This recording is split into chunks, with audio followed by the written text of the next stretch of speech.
Hello, in this video we'll talk about section 14.4 on arcs of circles. Section 14.3 I'm skipping. It's a lot of 3D stuff that we really don't need to worry about. But for the rest of really the year we'll be thinking about circles and arcs and rules, so let's introduce some things. So our first definition here is of what's called a central angle. And central refers to center of a circle. So a central angle of a circle is an angle where the vertex of the angle is at the center of the circle. So if that point is the center of the circle, then an angle like so is called a central angle. And we use central angles to talk about arcs of a circle. An arc you can think of as a segment. It's a portion of the circle that begins in one place and ends in another place. So our definition here is a little bit wordy, but when you have the right picture, it's going to make a lot of sense. So here's our circle, and the circle is called C. So C is the name of this circle. P is its center. A and B are points on the circle that are not on opposite ends of a diameter. So first we're going to define the minor arc AB. Notice that the notation here is like segment notation, but curved. So the minor arc AB is the union of A, B, and all the points of this circle that are in the interior of the angle APB. So I will draw that angle APB. It's a central angle. So we're going to take A, B, and then all of these different points that are in the circle, but in the interior of that angle. When I take the union of all of those different points, I'm getting this portion of the circle. So that thing in green is the minor arc AB. You can think of the minor arc as telling us the shortcut to get between A and B following this circle. But there's also a long way around. To get from A to B, we could take the long way. That's called a major arc. So by definition, the major arc AB is the union of AB, the point B, and then all of the points on the circle that are in the exterior of that angle. If I collect all of those things together, I get this arc in yellow.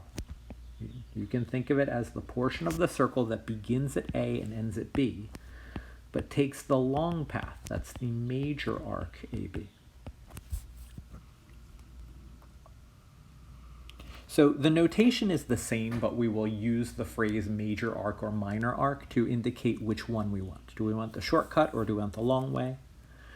The points A and B are referred to endpoints, and the center of an arc is not the midpoint, but it's the center of the corresponding circle.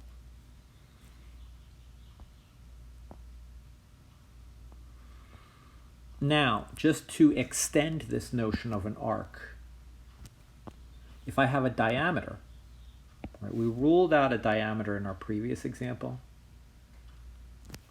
but if we have an example where we have 2 points that are on opposite ends of a diameter,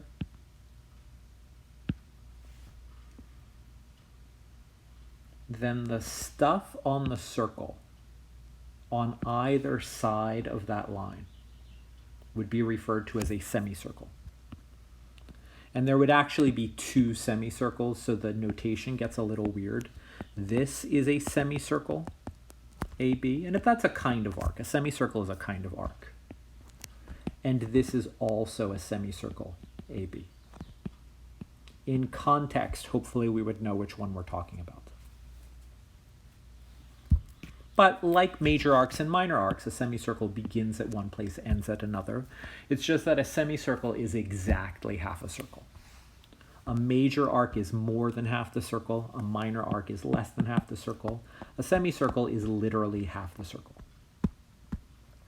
Now, all this talk of major, minor, semicircle, which side do you want, can get a little confusing.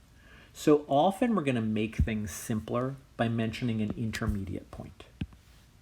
So for example,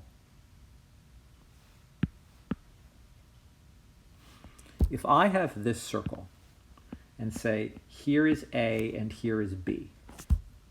If I simply say the arc AB, that's a little bit ambiguous. Do I mean the major arc from A to B, or do I mean the minor arc from A to B? If you want to eliminate all confusion, use a name of some other point along the way. So suppose X were this point here. I could write the arc AXB. So what this means, it's the arc from A to B that goes through the point X. So that's this arc like so, and that's definitely the minor arc. I don't have to say the word minor arc. If I use an intermediate point, we can see which one it is. That's the mark that goes, that's the arc that starts at A, passes through X, and ends at B. If I had a point Y here, I could talk about the arc AYB from A to Y, and it keeps going until it ends at B.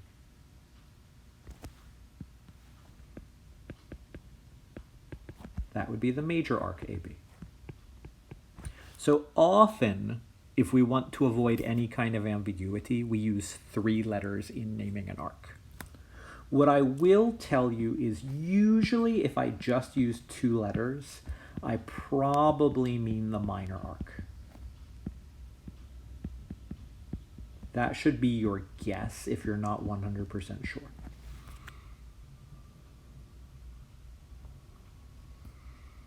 Now, we're going to measure arcs. We're going to measure arcs from this point of view of rotation.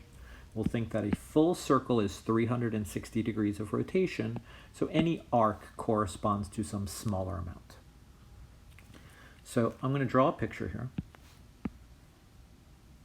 of a circle and a central angle.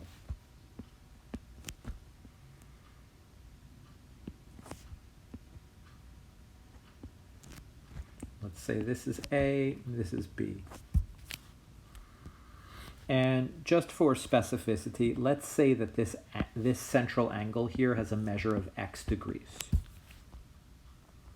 So by definition, the degree measure of a minor arc is the measure of the corresponding central angle.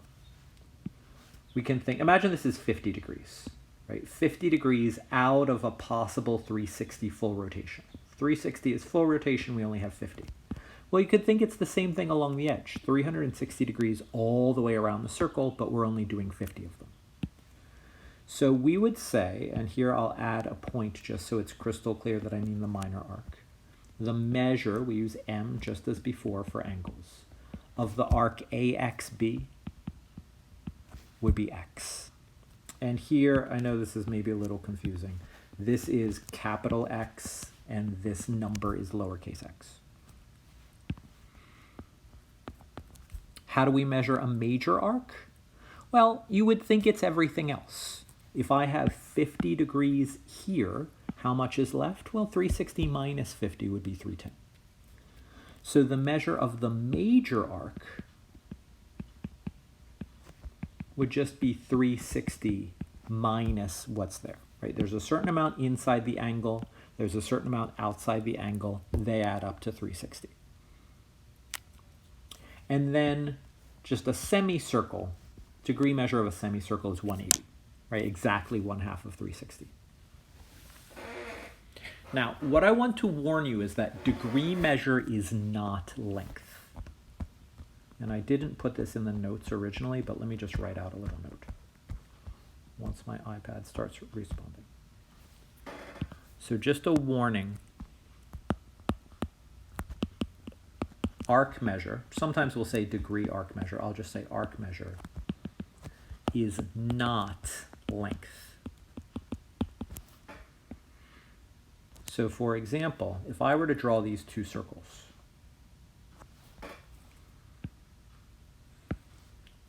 and let's consider this arc here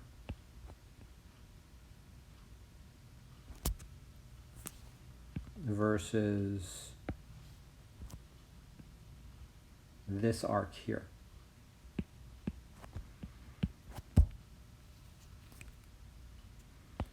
This arc in red has the bigger degree measure.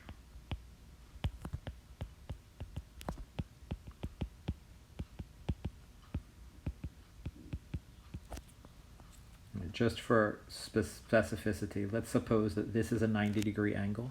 So this is a 270-degree arc. If this is a semicircle, this is a 180-degree arc. So from the point of view of arc measure, this is bigger. 270 just means it's 3/4 of whatever circle it lives on. 180 means it's half of whatever circle it lives on. So the red arc here has a bigger degree measure than the purple arc here. But the purple arc is longer. Right, if I were to build this out of string, just the length of this thing curving around this much bigger circle is longer than this length. So there will be some occasion to talk about arc length. I don't know if we'll come up with it in this class. But that's not what we're talking about here. When we're measuring arcs with arc measure, it's really just talking about what portion of the circle it is. A 90-degree arc is 1/4 of the circle, regardless of how big the circle is. A 60-degree arc is 1/6 of the circle, regardless of how big the circle is. Just to illustrate that, if I have concentric circles, so if these two circles have the same center, and I build a 60-degree central angle, then both of these arcs are 60-degree arcs. One of them is bigger than the other in terms of literally how long it is, but they have the same measure. And now in terms of measures of arcs, we have what's called the arc addition theorem. I'm not going to prove it because the proof involves a lot of cases, but if you draw a picture, this will seem very believable. So start with a circle and an arc. It can be a major arc or a minor arc, it doesn't really matter. So let's suppose here is A, and here is C, and here is B. So I'm going to draw the major arc ABC.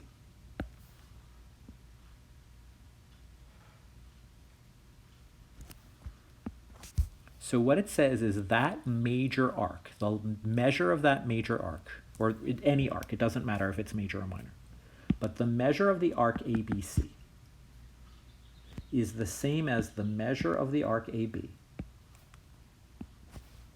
So I'll do that one in orange. The arc that goes from A to B. Right, there's sort of an assumption of which one I'm talking about. Plus the measure of the arc from B to C.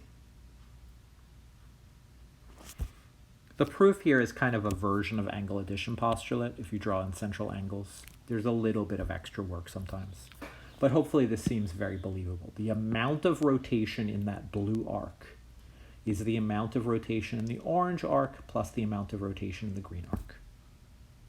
And we call that the arc addition theorem.